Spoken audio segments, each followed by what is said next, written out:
ரவை கிச்சடி செய்யறதுக்கு ஒரு டம்ளர் ரவை எடுத்து நம்ம லேசா வறுத்துக்குவோம். ரவை லேசா சூடாகிற வரைக்கும் வறுத்துட்டு இதை ஒரு தட்டில் எடுத்து கொட்டிடும். அதே வடச்சட்டியில் ஒரு 3 ஸ்பூன் எண்ணெய் ஊற்றிக்குவோம்.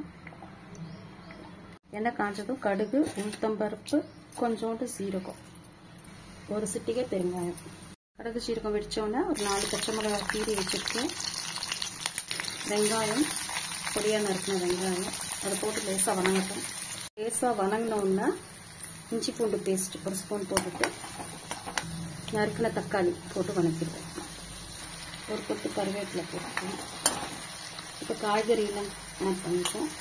பட்டாணி, கேரட், உருளைக்கிழங்கு. 1/4 டீஸ்பூன் மஞ்சள்தூள் போட்டுருவோம். ஒரு 1/4 டீஸ்பூன் கரம் மசாலா, 1/2 டீஸ்பூன் உப்பு. இந்த காய் வேகிறதுக்கு ஒரு டம்ளர் தண்ணி ஊற்றி முதல்ல அதை வேக வச்சிடுவோம். இப்போ இந்த காயெல்லாம் வெந்துருச்சு. இப்போ ரவை வேகிறதுக்கு இன்னொரு 1/2 டம்ளர், 1 கப் ரவை எடுத்துருக்கோம், 1/2 டம்ளர் தண்ணி ஊற்றிப்போம். நல்லா இந்த மாதிரி கொதிச்சோன்னா நம்ம வறுத்து வச்சிருக்க ரவை அதில் போட்டு